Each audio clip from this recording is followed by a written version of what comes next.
Niloloko mo na naman ba ako? May girlfriend ka? Eh di sana sinabi mo sa akin nung una pa lang. Ano sinabi mo, Saidi? Hindi mo ako girlfriend? Pagkatapos ng 2 taong pinagsamahan natin, ganito na ako kadali. Ipalit sa ibang babae. Ano ba? Ginawa ko naman lahat. Pero bakit hindi pa ako naging sapat?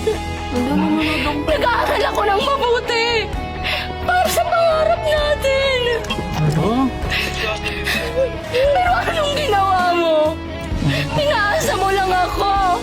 Iniwan mo ako. Ano? Hindi mo man lang ako minahal ng tunay. Pagkatapos kitang pagsilbihan. Pagkatapos kitang suportahan sa lahat ng gusto mo.